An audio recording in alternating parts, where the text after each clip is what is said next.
নমস্কার বন্ধু, আমি এখন রান্না করব। দেখেন, এই চিংটা আমি রান্না করব।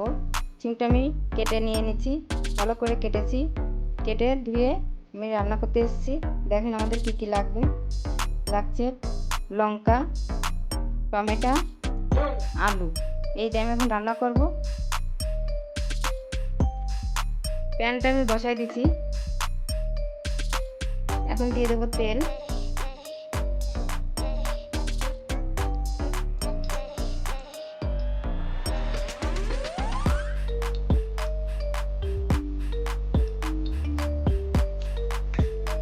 দিয়ে দিচ্ছি দুটো শুকনো লঙ্কা,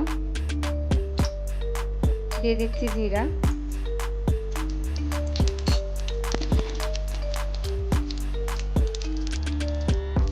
দিয়ে দিচ্ছি লঙ্কা,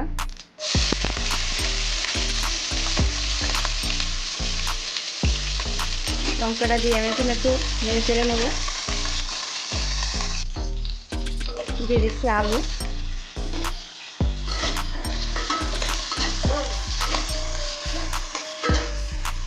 দিয়ে দিচ্ছি টমেটো,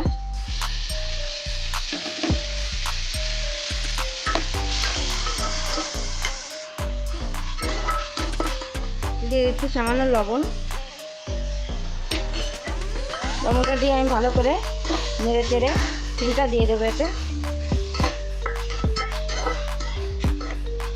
এই চিংটা আমি এখন এতে দিয়ে দিচ্ছি।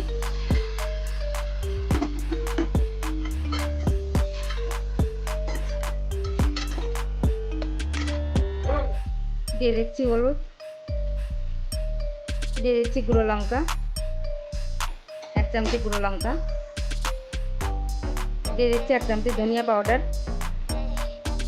এখন ভালো করে মিলায়ে ঢেকে রাখবো।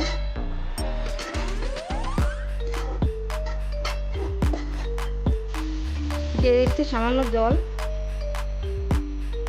সবজিটা আমি দামাকা করবো, আমি সামান্য জল দিয়ে দিচ্ছি। জল দিয়ে আমি এখানে 10 মিনিটের জন্য ঢেকে দেবো। 10 মিনিটের জন্য আমি ঢেকে দেবো। 10 মিনিট পরে আমি তুলে দেখবো। এটা আমাদের 10 মিনিট হয়ে গেছে, এখন আমি তুলে দেখবো।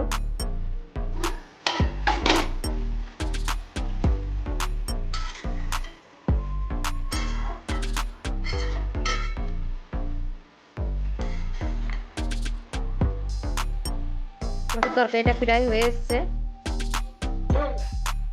এই লাস্টে আমি গরম মশলা দিচ্ছি। এটা নিরামিষ তরকারি হচ্ছে, আমি আদা রসুন পেঁয়াজ কিছুই দিইনি, আমি নিরামিষ তরকারি করেছি। গরম মশলাটা দিয়ে দিচ্ছি আমি এতে, দিয়ে ভালো করে নেড়ে চেড়ে তরকারিটা পুরো আমি ঝোলটা টানাই নেব।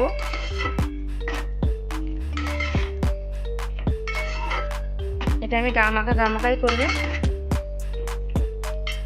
এখন আমি তুলে দেখি। দেখেন বন্ধুরা, আমাদের তরকারিটার ঝোল পুরো টেনে গেছে।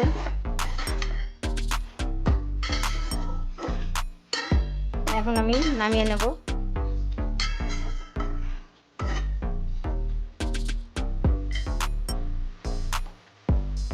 লাস্টে আমি চিনি দিয়ে দিচ্ছি। নিরামিষ তরকারিতে চিনি দিতে হয়, তাই আমি চিনিটা দিয়ে দিচ্ছি। আপনারা দেবেন এরকম দিয়ে রান্না করে খেয়ে দেখবেন, ভালো লাগবে খেতে।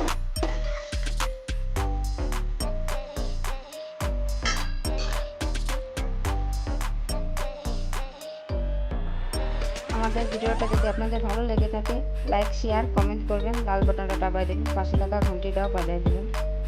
আমাদের ভিডিওটা দেখার জন্য অসংখ্য ধন্যবাদ।